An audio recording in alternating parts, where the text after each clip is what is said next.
레위기 10장 12절에서 20절입니다. 모세가 아론과 그 남은 아들 엘라살에게와 이다말에게 이르되 여호와께 드린 화제물 중 소재에 남은 것은 지극히 거룩하니 너희는 그것을 취하여 누룩을 넣지 말고 제단 곁에서 먹되 이는 여호와의 화제물 중 내 소득과 내 아들들의 소득인즉 너희는 그것을 거룩한 곳에서 먹으라. 내가 명령을 받았느니라. 흔든 가슴과 들어올린 뒷다리는 너와 내 자녀가 너와 함께 정결한 곳에서 먹을지니 이는 이스라엘 자손의 화목 제물 중에서 내 소득과 내 아들들의 소득으로 주신 것임이니라. 그 들어올린 뒷다리와 흔든 가슴을 화제물의 기름과 함께 가져다가 여호와 앞에 흔들어 요제를 삼을지니 이는 여호와의 명령대로 너와 내 자손의 영원한 소득이니라. 모세가 속죄제 드린 염소를 찾은즉 이미 불살랐는지라. 그가 아론의 남은 아들 엘라살과 이다말에게 노하여 이르되 이 속죄 제물은 지극히 거룩하거늘 너희가 어찌하여 거룩한 곳에서 먹지 아니하였느냐. 이는 너희로 회중의 죄를 담당하여 그들을 위하여 여호와 앞에 속죄하게 하려고 너희에게 주신 것이니라. 그 피는 성소에 들어오지 아니하는 것이었으니 그 제물은 너희가 내가 명령한 대로 거룩한 곳에서 먹었어야 했을 것이니라. 아론이 모세에게 이르되 오늘 그들이 그 속죄제와 번제를 여호와께 드렸어도 이런 일이 내게 임하였거늘 오늘 내가 속죄제물을 먹었더라면 여호와께서 어찌 좋게 여기셨으리요. 모세가 그 말을 듣고 좋게 여겼더라.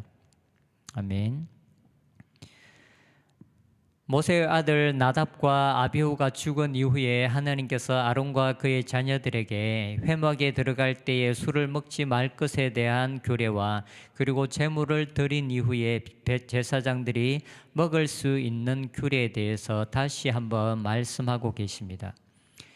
이것은 나답과 아비후는 그들의 죄로 말미암아 죽었지만 아론의 대제사장직과 그의 자녀들에게 이어지는 제사장직은 계속된다라는 것을 말해줍니다. 이후에 모세는 속죄제를 드린 염소의 고기를 찾는 장면이 나옵니다.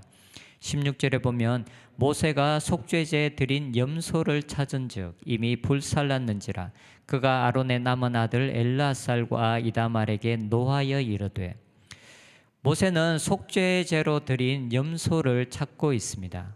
이 염소는 레위기 9장에서 아론과 그의 아들들이 처음으로 드린 제사 때 백성들이 속죄 제물로 가지고 온 염소를 말합니다. 모세가 찾고 있는 염소는 살아있는 염소가 아니라 제사를 드린 이후에 제사장들이 먹어야 하는 고기를 말합니다. 그런데 아론의 아들들이 그 고기를 불살랐고 그래서 모세는 그들에게 화를 냈다라고 말하고 있습니다. 나답과 아비후가 죽은 이후에 아론과 그의 자녀들뿐만 아니라 모세 역시도 굉장히 예민한 상태에 있었을 것입니다. 하나님의 말씀대로 하지 않았을 때 제사장이라도 죽음을 면치 못한다라는 것을 보았습니다. 그래서 모세는 하나님에 대한 굉장한 두려움을 가지고 있었을 것입니다. 그런데 속죄제 이후에 제사장이 먹으라고 말한 그 고기를 먹지 않고 제사장들이 아론의 아들들이 다시 불태우는 일이 일어났습니다. 그래서 모세는 다시 아론의 자녀들이 죽지 않을까 하는 걱정과 두려움이 있었을 것입니다. 속죄제의 경우는 제사장이 먹을 수 있는 경우가 있었고 먹어서는 안 되는 속죄제의 경우 고기가 있었습니다. 18절에 보면 그 피는 성소에 들어오지 아니하는 것이었으니 그 제물은 너희가 내가 명령한 대로 거룩한 곳에서 먹었어야 했을 것이니라.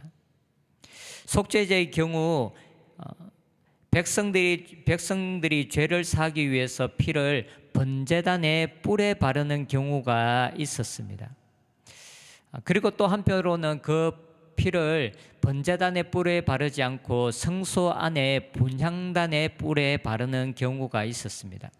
레위기 4장에 보면 제사장들이 죄를 지었을 경우는 그 피를 분향단의 뿔에 바르라라고 말합니다. 그리고 온 이스라엘 백성들이 죄를 지었을 경우는 그 뿔을 분향단의 뿔에 바르라라고 말합니다.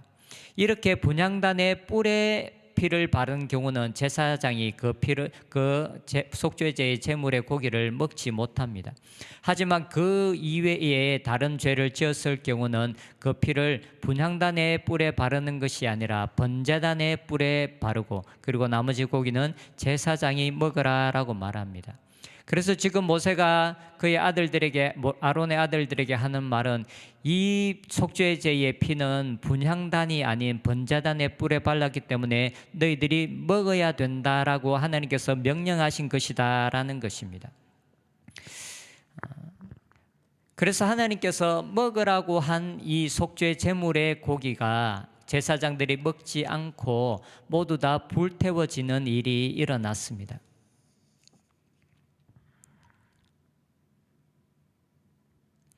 그래서 모세는 한편으로는 하나님의 말씀대로 행하지 않은 것과 그리고 또 한편으로는 모세는 이 일로 말미암아 자신들의 조카들이 다시 죽지 않을까 하는 염려 때문에 지금 화를 내고 있습니다. 모세가 아론의 아들들에게 화를 내고 있을 때 아론이 모세에게 말합니다. 19절에 보면 아론이 모세에게 이르되 오늘 그들이 그 속죄제와 번제를 여호와께 드렸어도 이런 일이 내게 임하였거늘 오늘 내가 속죄제물을 먹었더라면 여호와께서 어찌 좋게 여기셨으리요. 모세가 그 말을 듣고 좋게 여겼더라. 아론의 이 말은 선뜻 보기에 어떤 의미인지 정확하게 파악하기가 쉽지 않습니다. 그런데 모세는 아론의 이 말을 듣고 그 말을 좋게 여겼다라고 말합니다. 아론이 이렇게 말하고 있습니다. 오늘 내가 속죄 제물을 먹었더라면 여호와께서 어찌 좋게 여기셨으리요. 아론 자신이 볼 때는 속죄 제물을 먹지 않는 것이 하나님께서 보시기에 더 좋은 일이라는 것입니다. 이 말을 통해서 볼 때 아론은 이 속죄 제물은 제사장이 먹어서는 안 되는 속죄 제물이라고 자신이 여겼다라는 것을 볼 수가 있습니다. 조금 전에도 말씀드렸던 것처럼 제사장이 먹을 수 없었던 속죄 제물은 제사장이 죄를 지었을 때와 그리고 백성 전체가 죄를 지었을 경우입니다. 그런데 지금은 비록 백성 전체를 위해서 속죄제를 드렸지만 그들이 구체적인 죄를 위해서 드린 것은 아니었기 때문에 이 속죄 제물의 피는 분향단의 피에 바르지는 않았습니다. 그렇다면 아론은 지금 고기를 먹지 않은 것은 백성들의 죄 때문이 아니라 제사장이 먹어서는 안 되는 이유 중에 한 가지인 제사장의 죄 때문에 드린 고기이기 때문에 자신이 먹어서는 안 된다라고 생각했다라는 것을 알 수가 있습니다. 비록 지금의 드린 제물이 제사장들의 죄를 지었기 때문에 속죄제를 드린 것은 아니었지만 그 이후에 아론의 아들들이 죄를 지었기 때문에 아론은 백성들의 이 속죄제를 제사장들의 속죄제와 동일하게 여겼다라는 것을 알 수가 있습니다. 그래서 비록 그 피가 성소의 분향단의 뿔에 바른 것은 아니었지만 죄를 지은 제사장으로서 그 고기를 먹을 수 없다라고 판단한 것 같습니다. 곧 아론은 나답과 아비후의 죽음은 제사장으로서의 죄 때문이다라고 인식하고 있었습니다. 그래서 그 고기를 먹지 않는 것이 하나님 앞에서 볼 때 바른 것이다라고 자신이 판단했다라는 것입니다. 아론은 그의 아들들이 죽었지만 하나님을 원망하는 태도를 가지고 있지 않습니다. 그의 아들들이 죽어 장사 지낼 때 아론은 성막 밖으로 나가지도 못했습니다. 그의 마음에는 깊은 슬픔이 자리 잡고 있었을 것입니다. 어쩌면 하나님께 원망의 마음이 들 수도 있었을 것입니다. 하지만 아론은 여전히 하나님을 경외하는 태도를 가지고 있었고 지금의 자신들의 아들이 죽은 이 상황 속에서 어떻게 하는 것이 하나님의 뜻에 합당한 것인가 그 스스로 고민했다라는 것을 볼 수가 있습니다. 아론 자신은 자신들의 죄 때문에 이 일이 일어났다라는 것을 인식하고 있었고 그리고 그 상황에서 자신이 생각할 때 하나님의 규례에 합당한 것을 선택했다라고 말합니다. 그래서 아론의 그러한 태도와 말을 듣고 모세는 좋게 여겼다라고 말씀하고 있습니다. 성경에는 우리들이 행하여야 하는 명확한 하나님의 말씀들이 있습니다. 그런데 때로는 모든 상황에서 어떻게 적용해야 할지에 대한 모든 규례들이 성경에 기록되어져 있는 것은 아닙니다. 때로 어떤 경우는 어떻게 행하는 것이 하나님의 뜻인지 분별하는 것이 쉽지 않은 경우들이 있습니다. 오늘의 본문 역시 어떤 관점에서 보느냐에 따라서 달라 보일 수가 있습니다.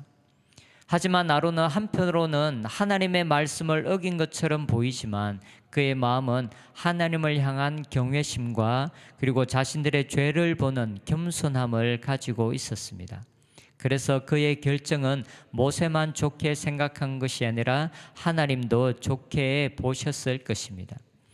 어떤 경우 하나님의 뜻은 딱 떨어지는 것처럼 분별이 되는 경우가 있습니다. 이런 경우 우리는 가장 먼저 어떤 경우 하나님의 뜻이 딱 떨어지는 것처럼 분별되지 않는 것처럼 보여지는 경우들이 있습니다. 이런 경우에 우리는 가장 먼저 우리의 마음속에 하나님을 경외하는 마음을 가지고 있어야 합니다.